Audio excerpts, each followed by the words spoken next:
Spycatcher.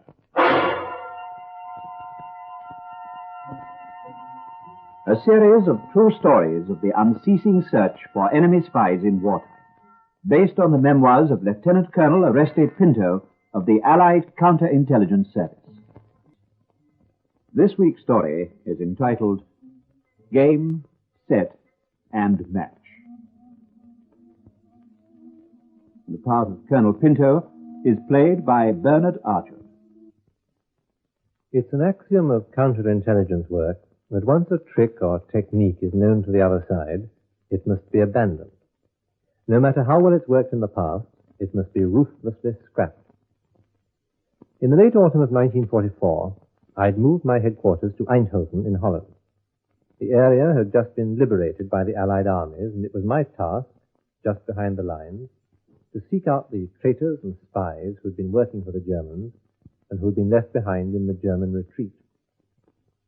In the confusion of war, they were not easy to find. Rumors spread quickly. Sometimes innocent men were accused out of spite. I had always to be on guard. One young man who was named by a resistance group was Cornelius Verloop. Verloop, sir. Oh, come in. Sit down, please. Thank you, sir. Full name? Cornelius Verloop, sir. Age? 26, sir. Religion? Protestant. Born? Eindhoven. Are you married or single? Married, sir. Wife's name, age, religion. Rika, sir. She's 24. She's Protestant, too. Family? A son, sir. He's called Johannes from my father. He's age 4. Do you know why you're here? Yes, sir. The local resistance men have named you as a suspect. Yes, sir. But I can't understand it. I worked for them for 2 years. I was in the resistance. I've just been to Breda for them. They say you were friendly with the Germans, and they suspect you of being a traitor. But that's nonsense, sir. They all know me. Why do they name me? I don't know. There's been a great deal of naming going on, denouncing of enemies. Is there anyone who might bear you a grudge, that has any old scores to settle with you? No, sir. I've always done what I was asked to do. They invited me to join the resistance. Then what is your answer to this charge? Who made it, sir? A charge has been made. I'm asking for your answer. That I'm innocent. I cannot understand it. You're not prepared to say that you might have been named through jealousy, a personal grudge, or to pay off an old score? No, sir. Nothing that I know of. If you can tell me who it is, sir... You understand that I'm only doing my duty, and that if you are, in fact, innocent, the more fully you cooperate with me, the sooner we'll know the truth of this matter. Yes, sir. And that I must hold you here until I can determine this case and make a report. Yes, sir. Well, I'll make inquiries, and then I'll see you again. Thank you, sir. Haven't we all? This way.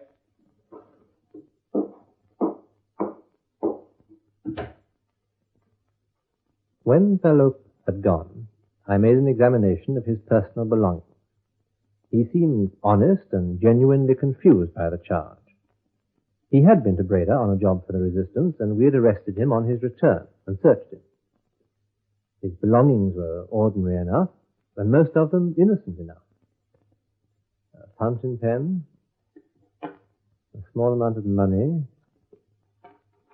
2 handkerchiefs, house keys, a box of matches, a wallet containing some postage stamps, a photograph of a young woman with a baby, presumably his wife and child, an identity card pertaining to his job in a local radio factory. He carried a small photograph of him, his name and signature, and it stated that he was a supervisor, common enough in factories taken over by the Germans. He also had a small personal diary. It contained rather cryptic entries against certain dates, groups of figures. Well, this sort of thing was always suspect. I wondered if the dates were important. I decided to have a talk with the resistance leader who had named him. How long have you known Perlo? All my life.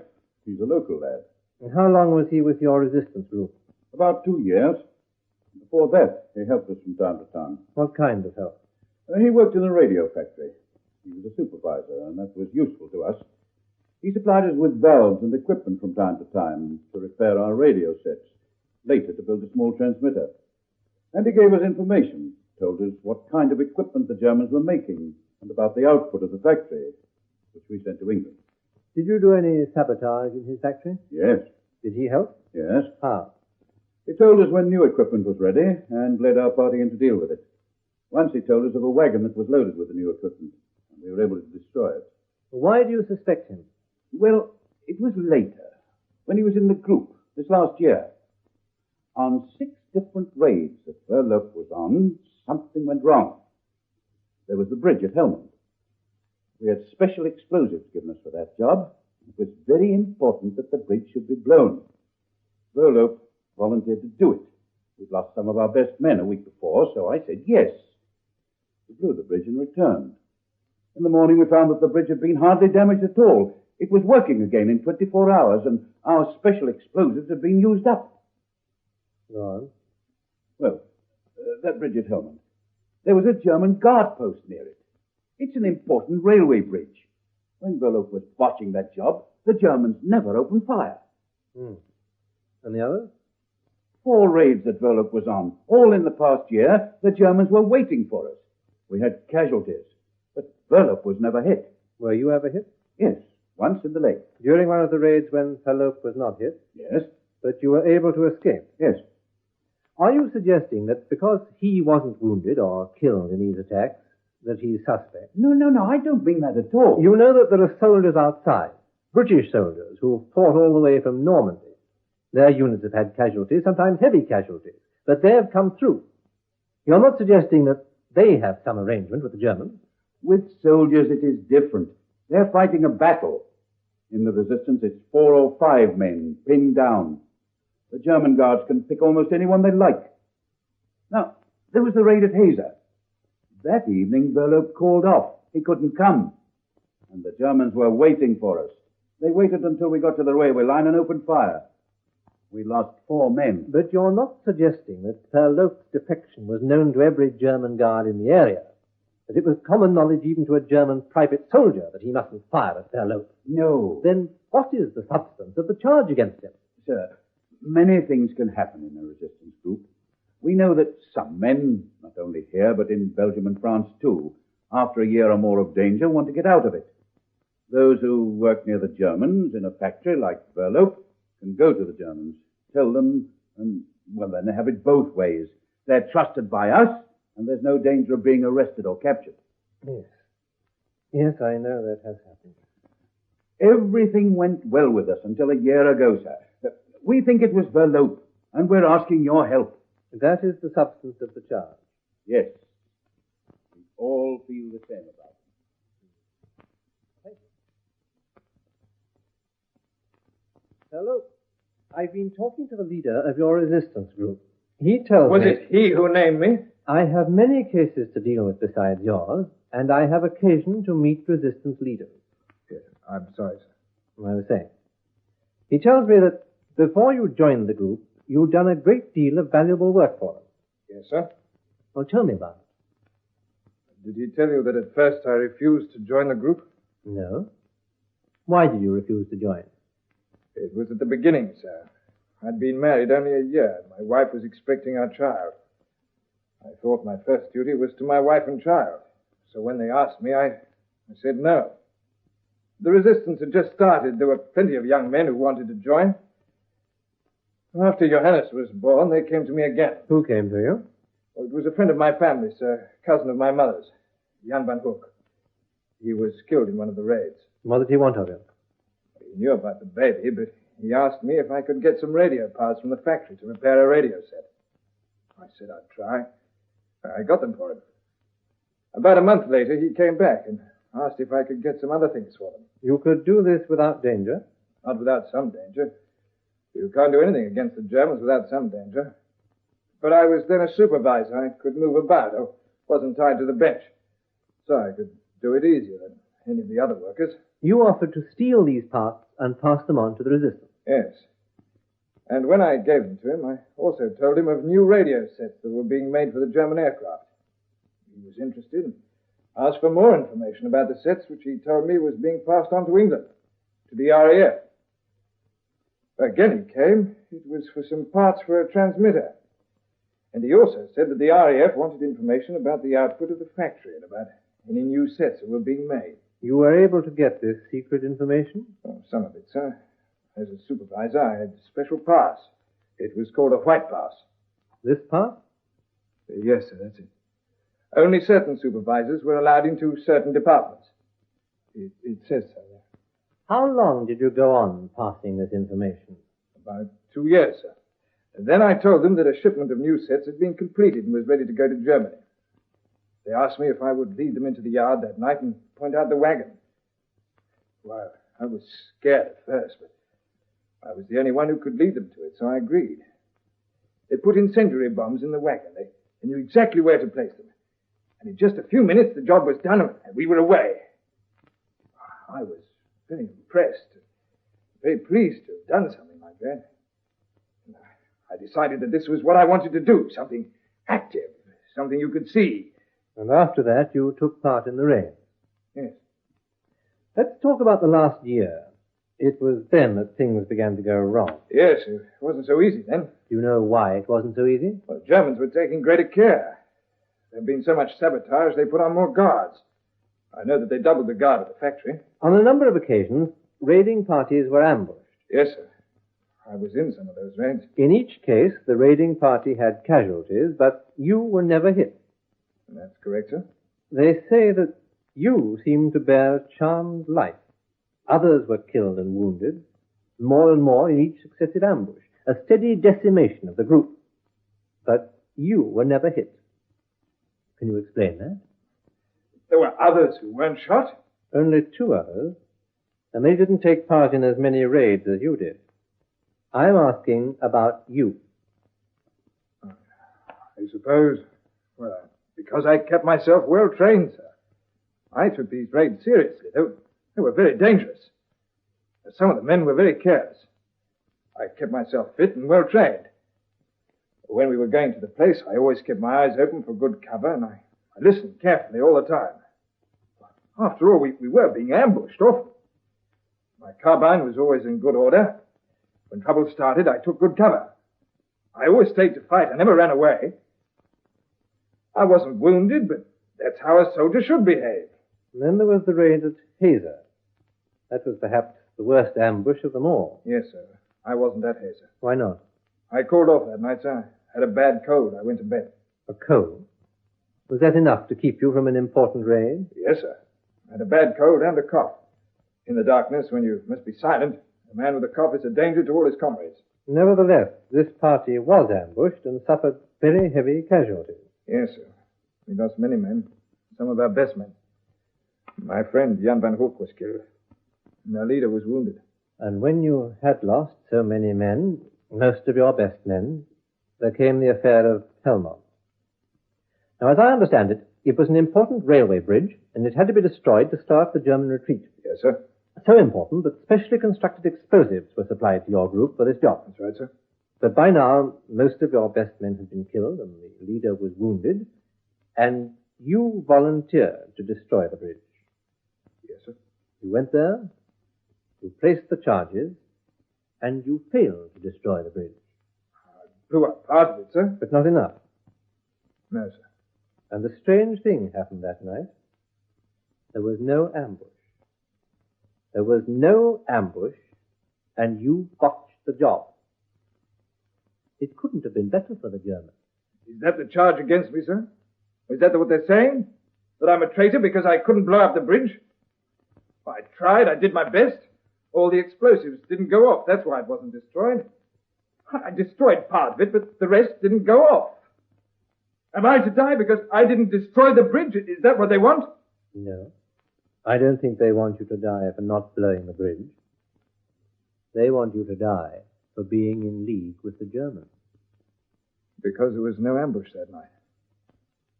But Don't you believe my story? I've already told you a charge has been made and I have to examine it. For your good as well as mine. Yes, sir. You have a cigarette? No, thank you, sir. I don't smoke. You? Oh. Well, I think we'll call it a day. If I want you, I'll send for you. Thank you, sir. There have been 2 points in the interrogation of Herr Loeb, 2 answers which intrigued me. I decided to think about them before seeing him again. Next day, I sent for him. Now, where were we, Herr Loeb? Oh, yes. Yes. Before all this trouble, the Resistance thought very highly of you. Yes, sir. You were a very useful contact.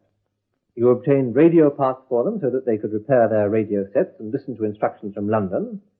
And you obtained equipment for them so that they could build a transmitter to send messages to London. And you also obtained important information for the Allies, which they sent to London. Yes, sir. And none of this could possibly be said to help the Germans. Indeed, quite the contrary. Yes, of course, sir. You were in a position to get this information for the Allies. Tell me about it. I was a supervisor, and in this part of the factory there were 2 secret establishments where they worked on special equipment for the German Air Force. There were other secret establishments that I couldn't get into, but I could get into the 2 in my own part of the factory. Was this difficult? Was it dangerous? Oh, no, sir. There were small places where they did special jobs, and I had a pass that took me there as required. How did you gain entrance? Well, there was a guard there, sir. Of course, they were very careful. At the end of the building, there was a door. It was an armored door, and behind it a German guard. Each time I had business in the special establishment, I had to go to this door, press a button, and wait. The door would be unbolted. My pass would be inspected by the guard. Then he would let me through. Then the door would be bolted again. The same thing happened on the way out. How many people had such passes? All supervisors, sir, and above.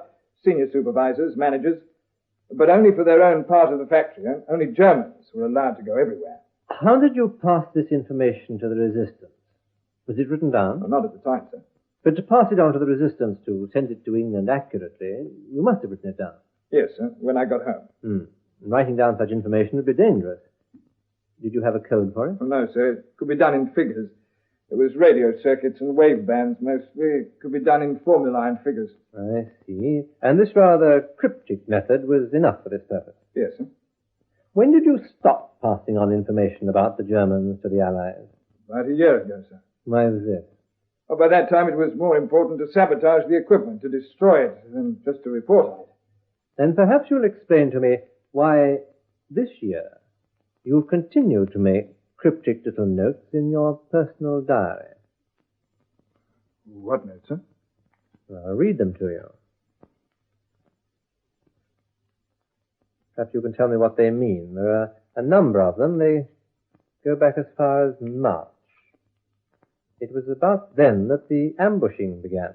Yes, sir. I'll choose just a few. The week of June the 3rd, you've noted 1672 150. In the week of June the 20th, you've noted 1876 245. The week of August the 18th, that was the week of the ambush at Hazer. Yes. You have notes 14998 148. And for the week of September the 2nd, the attack on the bridge at Helmond, you've noted 1672 150 535. They look like times and numbers. Yes, sir. Will you explain why this is written down and tell me what it means? Yes. May I see my diary? Certainly. Here it is. Thank you. But they're not only on the dates you mentioned, sir. There are other dates. Yes. I'm asking for your explanation.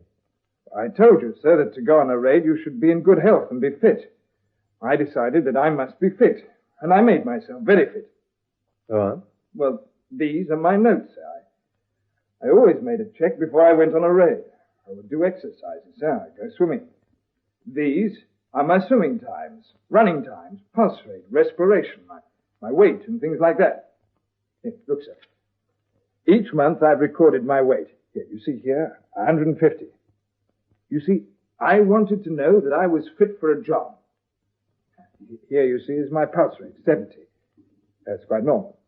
But when you're in danger, if you're afraid, it increases. It can increase up to panic point. Now, the 16 here, you see, that's my respiration. Again, normal. I even stopped smoking altogether to be fit. Here you are, sir. You asked about June the 3rd. That was just before a raid. 16, 72, 150. Respiration normal, pulse normal, and it's not 150, sir, which sounds like a time, but 150 pounds, my normal weight. You see, I was fit.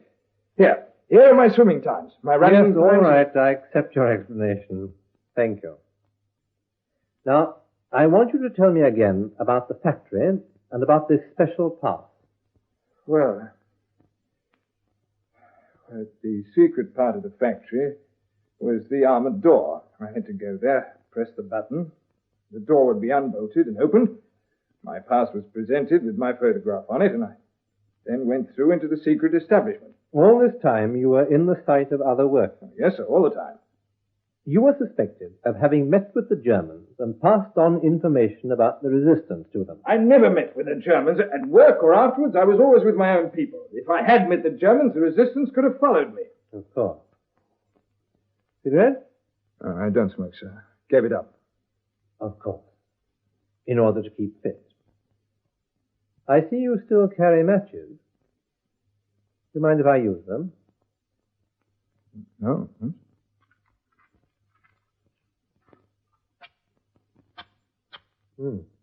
I picked a dud. Perhaps they're damp, sir. Are they? Let's try another. That's better. I've carried them a long time. Some of them may have got damp, sir. Maybe. These are your matches, fellow. Yes, sir. Let me tell you a story. 2 years ago, when I was in London, interrogating people as I am now interrogating you, 2 young Dutchmen arrived from an open boat. They were brothers, and they were good patriots. They'd escaped to England by the rather dangerous trick of going to the Germans and pretending to be German sympathizers and offering to come to England as spies. When they arrived, they were brought to me for interrogation. Immediately, they told me of their ruse and how they had tricked the Germans into sending them. I then asked them the important question, how they were supposed to get their information back. What was the German technique? I had their belongings in front of me. They pointed to some innocent boxes of matches. They explained that most of the matches were genuine and would light, but some of them were fakes. I asked them how they could tell the fakes, and they showed me that the heads of the fake matches were a little bit lighter in color. Not very much, but lighter. It was, in fact, a chemical, an excellent invisible ink, and very difficult to detect. But they also showed me how to detect it. Fellow, I've already tested these fakes of yours. The heads are made of the same invisible ink. I've also tested the back of your pass, your white pass. It's been used for passing information by this means. It was all so easy, wasn't it? Whenever you had information for the Germans, you wrote it like this on the back of your pass and handed it to the German security guard. He kept it for a while or gave you another pass in return. You can't deny it. Can you? Why did you do it? Come on, why did you do it? The Germans were going to break the resistance. I heard about it at the factory. They were bringing in more troops, more guards. They were going to destroy us. You could have warned the resistance. I did. I told them. I warned them, but they wouldn't listen. They said we were to carry on as before. You could have left the resistance. No, you couldn't leave. Not when the Germans were breaking them up.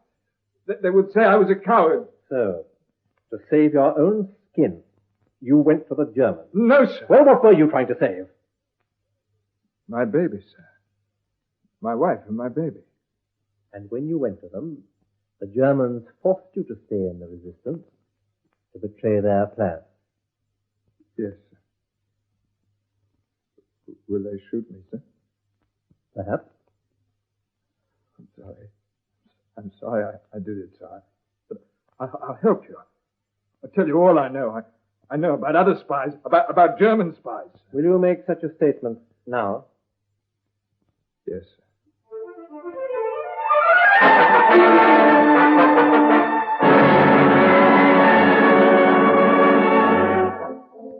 As I said, it's an axiom that once a trick, like a match trick, has been discovered, it should be abandoned. Cornelius Fallope, who betrayed the resistance, made a full confession and implicated other spies. He was tried in Holland and sent to prison for life.